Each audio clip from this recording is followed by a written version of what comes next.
सुभान अल्लाह। मुझा दोस्तों मदीने वाले साईं फरमायो, इमाम तिरमिज़ी रिवायत आंदिया, मुझे दिल पर मोहम्मद करीम फरमायो, तरक्तु फीकुम अमरैन लन तदिल्लू मा तमस्सकतुम बिहिमा। ए मुझे कलमे पढ़ण वारो, ए मुझे ईमान आयण वारो, मां मोहम्मद करीम तवां के वड्डियूं शयूं ॾियूं थो वञा, ॿ तोहफ़ा तवां में छॾियूं थो वञा। मां मोहम्मद पंहिंजा बच्चा नशीन तवां में छॾियूं थो वञा। जे उन्हनि ॿिनि शयुनि खे चंबड़ी पवंदो, लन तदिल्लू, तवां कॾहिं बि गुमराह न थी सघंदो। हिदायत वारा रहंदो, हक जे रस्ते ते, सच वारी वाट ते, कामयाबी वारे रस्ते ते तॾहिं हली सघंदो जॾहिं मुंहिंजे ॾिनल ॿिनि शयुनि खे काबू पकड़ींदो, ॿिनि शयुनि जो क़दुरु कंदो। उहे ॿई शयूं मां मोहम्मद जे तरफ़ां उम्मत जे लाइ तोहफ़ो। मदीने वारे जो तोहफ़ो क़बूल आहे या न आहे?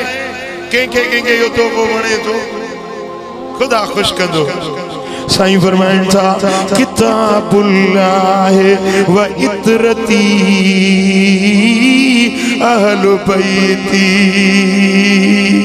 हिकिड़ो तोहफ़ो तव्हांखे क़ुरान ॾियूं थो वञा, यो कुरान रब जो तोहफ़ो आ, मूं मोहम्मद जी सूखड़ी आ। किताबुल्लाह हब्लुन ममदूदुन मिन समाए इलल अर्दे। आसमान का ज़मीन ताईं रब जी लड़कायल रस्सी कुरान आ।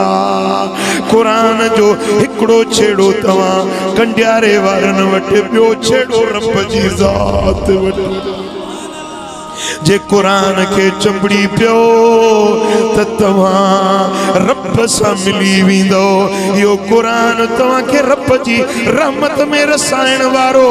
कुरान शिफा आहे, कुरान रहमत आ, कुरान बरकत आ, कुरान दर्द लाहींदो आ, मर्ज़ हटाईंदो आ, कुरान विछड़ियल बानन के रब जी ज़ात सां मिलाईंदो आ। या मुस्तफा करीम जी ॾिनल सूखड़ी आ। साईं फरमाइनि था, ॿी सूखड़ी तव्हांखे ॾिनी अथम, व इतरती अहल बैती। मुंहिंजी ज़ुर्रियत, मुंहिंजा बच्चा, मुंहिंजा अहल बैत तव्हांखे ॾियूं थो। क़यामत ताईं धरती ते कुरान भी मौजूद हूंदो, मुंहिंजा अहल बैत भी मौजूद हूंदा। जे कुरान खजी वञे त क़यामत कायम थी वेंदी।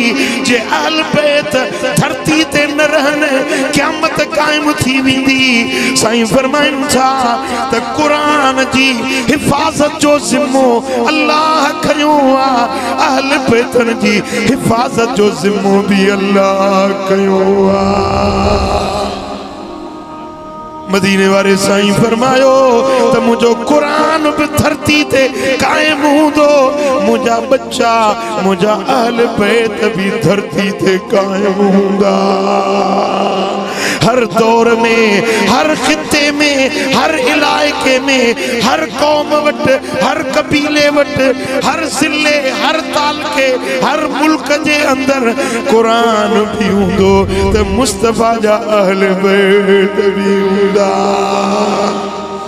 सुभान अल्लाह। मुझा दोस्तों, मुस्तफा करीम जा बचड़ा, मुस्तफा करीम जो घराणो अल्लाह ज़िम्मो खणी छॾियो आ त इहे ॿई धरती ते कायम हूंदा, दाइम हूंदा। ऐं हबीबन फरमायो, वलयत फर्रका, हिक ॿिए खां धार न थींदा। जिते कुरान हूंदो उते अहल बैत हूंदा, जिते अहल बैत हूंदा उते कुरान हूंदो। अञा मज़ो नथो अचे, अलाह कंदो चलो मदीने वारे जो दीदार थींदो। सुभान अल्लाह। मुझे लजपाल नबी फरमायो, त हिक ॿिए खां धार न थींदा।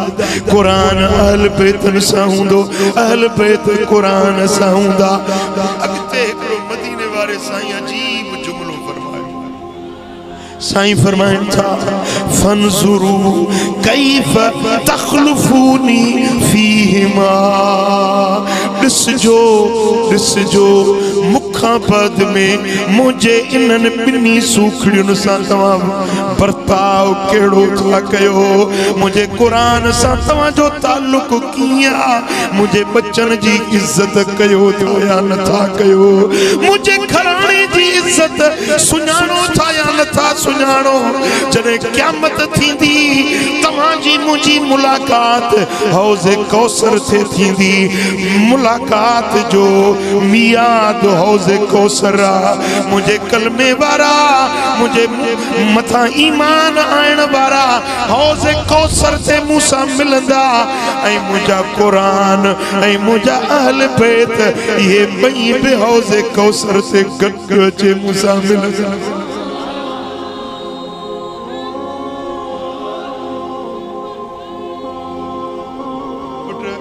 तवज्जो जी ज़रूरत आहे। साईं फरमायो त क़ुरान अहल बैतन सां हूंदो, अहल बैत क़ुरान सां हूंदा। इहा जोड़ी जुदा न थींदी, हर वक्त गॾु हूंदा। तांजो इहे ॿई हौज़े कौसर ते मूंखे अचे मिलंदा। ए मुझे कलमे पढ़ण वारो, ए मुझे ईमान आणण वारो, तव्हांजी ऐं मुंहिंजी मुलाक़ात बि हौज़े कौसर ते थियणी आहे। पुट कलमो कंहिंजो पढ़ियो अथव? मदीने वारे साईं जो। ईमान कंहिं ते आंदो अथव? मदीने वारे साईं ते। भला हुजूर खे तव्हां ॾिठो आहे? दीदार कयो अथव? ज़ियारत कई अथव? न थी आहे न? दिलि चाहे थी या न दीदार जे लाइ? कंहिंजी दिलि घुरे थी?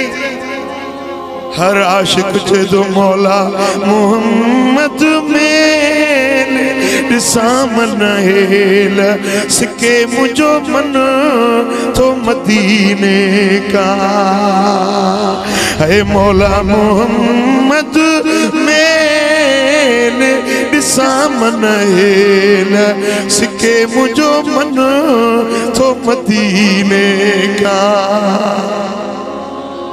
हर आशिक जी दिल चाहींदी आहे त मदीने वारे जो दीदार थिए। साईं फरमाइनि था दीदार जो वाइदो आहे तव्हां सां हौज़े कौसर ते। रूबरू तू बतू आमो सामो तव्हांजी ऐं मुंहिंजी मुलाक़ात हौज़े कौसर ते थींदी। ऐं हौज़े कौसर से मां मोहम्मद करीम तव्हां खां पुछंदुसि त मुंहिंजे ॿिनि तोहफ़नि सां तव्हां कहिड़ो सुलूक कयो? मुझे कुरान के तव्हां सीने सां लातो या न? कुरान पढ़ियो या न? कुरान ते अमल कयो या न? कुरान के तव्हां अमली जिंदगी में अपनायो या न? ऐं मुंहिंजा बच्चा, मुंहिंजा अहल बैत, मुंहिंजो घराणो तव्हांजे कंडियारे में बि हुयो। हर शहर में सैयदन जूं हवेलियूं हुयूं, मुंहिंजा बच्चा हुया, मुंहिंजा अहल बैत हुया। तव्हां उन्हनि जी इज़त कई या न?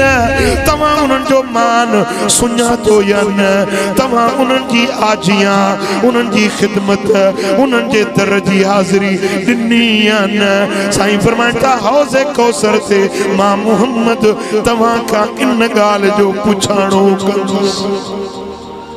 ऐं पोइ जन जन जन कुरान जो क़दुर सुञातो, अहल बैतन जो क़दुर सुञातो। मां मोहम्मद पंहिंजे हथनि सां उन्हनि खे कौसर पियारींदुसि।